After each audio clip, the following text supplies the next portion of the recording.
दादागीर शहर खड़ा करदा सी ते सारा शहर कंब जांदा सी। आज जिस पिंड च भी खोजिया खड़ा करांगा। अस्सलाम वालेकुम, मैं तारक सानी ते तुसी वेख रहे हो मेरा यूट्यूब चैनल रैबर एंटरटेनमेंट प्लस।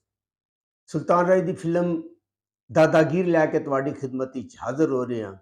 इस फिल्म के अंदर सुल्तान राय ने टाइटल रोल दादागीर का अदा किया है। 19 अक्तूबर 1979 बरोज जिम्मा रिलीज होने वाली एक black and white Punjabi film दादागीर।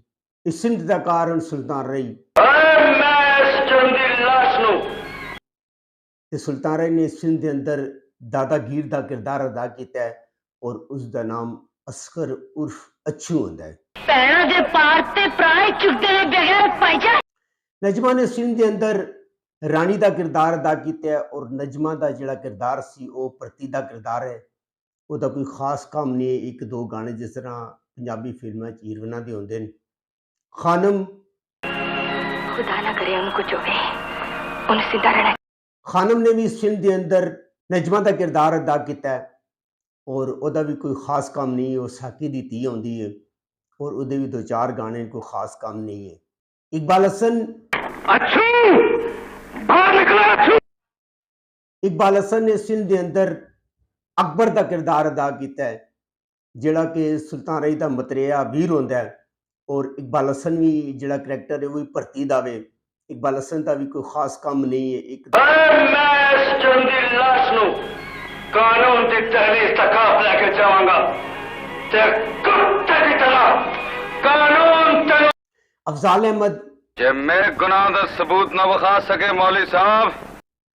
Afzal Ahmad ने इस फिल्म के अंदर चौधरी अफजल का किरदार अदा किया है जिहड़ा हसबे मामूल हर फिल्म की तरह एक अयाश शख्स होंदा है और अयाशियां करदा है, चक्करबाज होंदा है।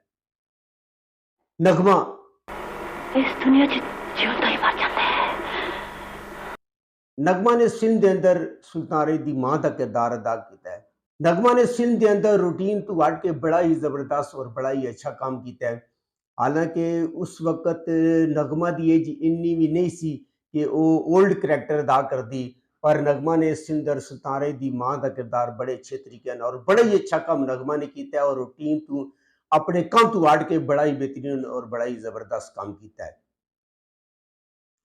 अजमल तेरी झूठी शराफत का पता हुंदा ते मैं अपनी धी। अजमल ने इस फिल्म के अंदर नगमा के प्यो का किरदार अदा किया है और नगमा का इसलम नाम रेशमा होंदा है और अजमल का नाम बाबा दीनू होंदा है। जग्गी मलिक जग्गी मलिक का भी इस फिल्म में एक सीन है और वो गुंडा होंदा है और लड़ाई करता है और लड़ाई मार कुटाई करके और नस जाता है। अल्ताफ खान असी अंदर आवांगे। अल्ताफ खान ने इस फिल्म के अंदर एक सीन होता और उस सीन तो बाद वो कत्ल हो जाता है। ताया बरकत चौधरी इस निकाह का सबूत ताया बरकत ने इस फिल्म के अंदर इमाम मस्जिद का किरदार अदा किया है। मीना दाऊद एक दो दिन में लेडी डॉक्टर इत्थे पहुंच जाएगी। मीना दाऊद ने इस फिल्म के अंदर चौधरी अफजल की वड्डी भैन का किरदार अदा किया है और उसका भी कोई खास काम नहीं है। दो एक सीन और तकरीबन। अफशा कुरैशी ने इस फिल्म के अंदर परवीन का किरदार अदा किया है और चौधरी अफजल की बीवी होंदी है और उसका भी कोई खास काम नहीं और डायलॉग तो आई नहीं है। दो सीन और वो भी चुपचाप अफशा कुरैशी आती बैठी होती है, उस बाद उसकी डेथ हो जाती है। रंगीला ने इस फिल्म के अंदर आशिक का किरदार अदा किया है और फिकी जी कॉमेडी की है और रंगीला का भी कोई खास काम नहीं है। खालिद अली मोटा खालिद अली मोटा ने इस फिल्म के अंदर ऐसे शख्स का किरदार अदा किया है जिहड़ा बच्चों को भीख मंगवांदा है। जमील बिस्मल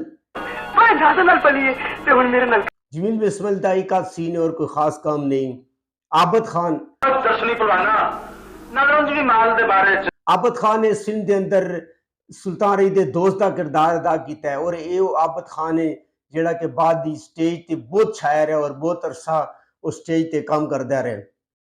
हैदर अब्बास कानून तेरे जज्बे तो बहुत खुश होया।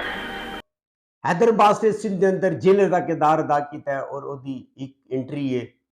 अमरोजिया ਅਮਰੋਜ਼ੀਆ ਦੇ ਤੁਹਾਨੂੰ ਪਤਾ ਹੈ ਡਾਂਸਰ ਹੈ, ਇੱਕ ਅੱਧ ਗਾਣਾ ਵੀ ਉਹਦਾ ਹੈ। ਸਿੰਧ ਦੇ ਹਦਾਇਤਕਾਰਨ ਐਮ ਹਾरून ਪਾਸ਼ਾ ਔਰ ਇਹਦੇ ਫਿਲਮਸਾਜ਼ ਜਿਨ੍ਹਾਂ ਸਰਮਾਇਆਕਾਰੀ ਕੀਤੀ ਐਮ ਰਫੀ ਅਖਤਰ।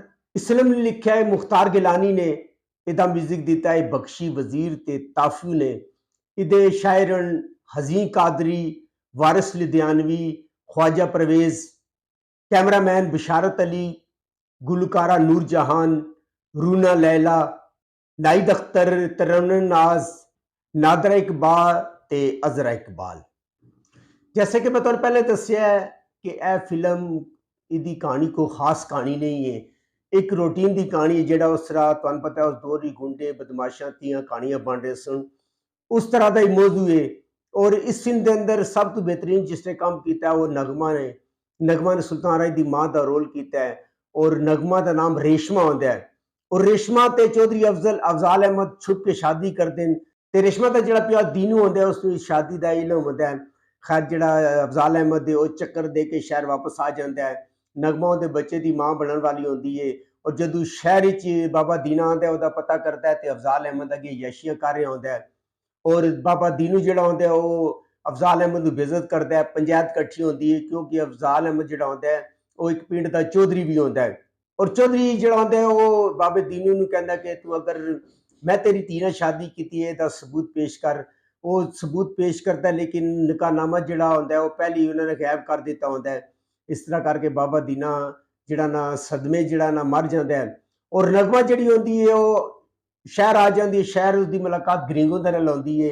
गरींगो का किरदार अदाकार जहांगीर मुगल ने अदा किया है। इत्थे चिंगेजी की एंट्री होती है। चिंगेजी का नाम बिला पहलवान होंदा है और हर फिल्म की तरह वो लड़दा है और लड़ के नगमा नूं भैण भरा के अपने घर लै जाता है। उत्थे नगमा के घर एक पुत्र होंदा है। इधर जिहड़ा अफजाल अहमद होंदा है उसकी भी बीवी होंदी है परवीन अफशा कुरैशी ने किरदार अदा किया है, उसका भी एक पुत्र होंदा है।